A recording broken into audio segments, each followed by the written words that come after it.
Rather than feeling shoehorned into an already complete experience, Ghost of Tsushima's Iki Island expansion feels remarkably integral to Sucker Punch's open-world action game. It might be a newly added episode, but it feels like it could have been there all along. Iki Island's inclusion brings new depth to protagonist Jin Sakai while providing even more of what made the vanilla game fun and compelling.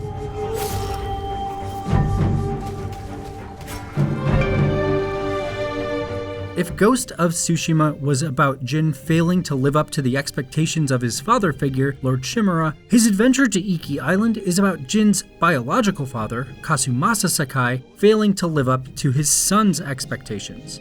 The vanilla game dedicated a lot of time in Jin's character arc to his feelings and regrets about his father's death, and with Iki Island, Sucker Punch finds ways to explore that event and their relationship in a lot more depth. Whether you're playing the expansion after having finished Ghost of Tsushima when it launched on PS4, or you're venturing to the island midway through a full playthrough of the game, it's notable how much the Iki Island diversion feels like an important part of Jin's journey. The story is a strength of the expansion, especially if you're already a fan of Ghost, but it's not the only one. Much of what's on offer here is more of the same. That means more fast-paced combat with multiple enemies that require dodging, parrying, and adjusting your fighting stance mid-battle. More environmental puzzles in which you need to scale castles or shimmy along cliffs to reach distant shrines, and more quiet moments gazing over landscapes or collecting random objects. Iki Island doesn't break the mold so much as increase its size, although the expansion also makes a few fun additions to the overall game that bring a little more variety. You can venture to Iki Island once you're working through Ghost's second act, after discovering a coastal village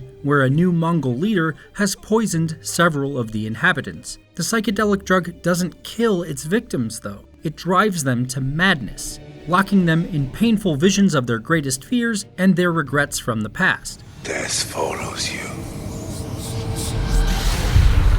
This enemy leader, a woman called the Eagle, has garrisoned her forces on the nearby Iki Island, so Jin sets out to stop her from gaining a foothold and launching a new campaign against Tsushima. Jin's arrival on Iki provides a big contrast to the rest of the game. This is a location where the locals aren't trusting of or deferential to their samurai lords. In fact, the islanders hate samurai, and the Sakai clan in particular, so there's a ton of emotional baggage for Jin to work through and interesting character interactions for him to have as he works to help the islanders, while concealing his true, hated identity. Though the tale goes in some predictable directions, it works because so much focus is placed on Jin's feelings and flaws as he works through them, forced to reconcile with a past he's been avoiding, even throughout much of the original story. Jin's internal conflict is exacerbated by his interactions with the Eagle herself. Early in the Iki story, Jin is captured and poisoned by the Mongols, and you'll spend the rest of the expansion's main campaign grappling with visions from Jin's past. What kind of samurai watches his father die? These can be triggered by anything, from sneaking up on enemies, to running out of stamina while sprinting, to seeing the corpse of an animal killed on a hunt. The visions create a fascinating intermix between the goals of the Mongols and Jin's personal insecurities and past, and give the game a good excuse to constantly throw in flashbacks and context that broadens his personal story. The Eagle makes for a good villain too, although the main campaign for Iki Island is pretty short and you'll wrap it up in just a handful of hours, especially if you mainline it. Unlike Khotan Khan, the Eagle is constantly portraying her military campaign on Iki as benevolent and making offers to Jin to bring him into her fold and open his mind to new possibilities. The lore items scattered throughout the island and the side quests you can complete add to the picture of an almost religious fervor surrounding the Eagle, which makes your journey across Iki feel a little different than just fighting another bunch of Mongols. The enemies are, however, mostly just another bunch of Mongols. So don't expect major alterations to combat. The expansion does add a few new tricks to your arsenal though. The main one is the horse charge, which allows you to hit a button while mounted and barrel through enemies who are on foot. It's a fun move that lets you open up a fight by damaging all the enemies in a pack, and once you upgrade it and find the optional horse armor attached to one of Iki's major side quests, it becomes a pretty useful addition to Jin's many combat options. Other combat alterations are smaller in scope. Another set of armor from a side quest takes away your ability to parry unless you land a perfectly timed parry, but rewards you with deadlier counterattacks. Wearing it tweaks your fights just enough to make them challenging in an all-new way, while making you feel extremely powerful. You can also find some new charms that encourage different playstyles, like one that lets you fire 3 arrows instead of 1. Finally, one town has a sparring minigame where you need to adjust your fighting style in a way that goes beyond the usual change in stance to deal with your opponent's unique approaches. All of these little tweaks offer up some options for changing how you fight and add a little extra challenge to the game without pushing you far off the path Ghost of Tsushima has already beaten. Apart from expanding on Jin as a character, Iki Island hits high notes with its environment design and the puzzles hidden therein. Iki is another gorgeous landscape on par with Tsushima itself, and constantly looks amazing as you explore.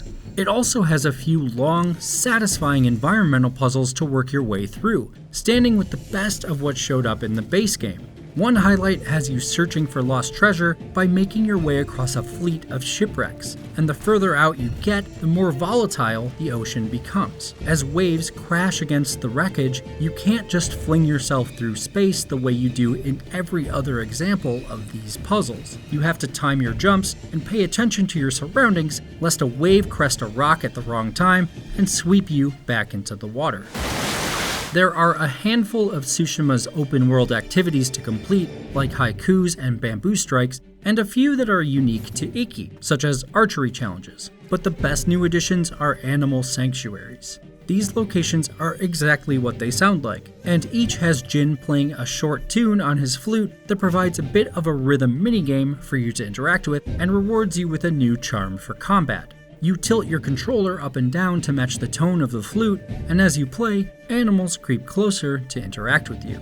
None of the flute songs are particularly challenging, but each of the sanctuaries is a nice, contemplative moment where Jin pets a cat or a monkey, giving you a few seconds to take in the landscape and just relax.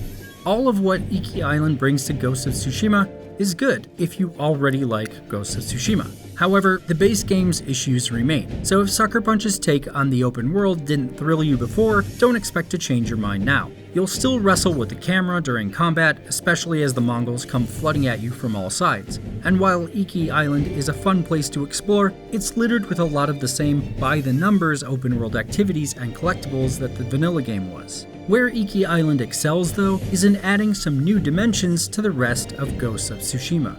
Its exploration of Jin's backstory and his character bring more depth to the base game's tale that improve it overall, and its beautiful new landscape provides both more of what works about the vanilla Ghost and a few good, if slight, tweaks on the formula. Nothing is a drastic departure, but it's a lot more of the good stuff, refreshing Sucker Punch's already solid open-world game and providing some interesting reasons to revisit it.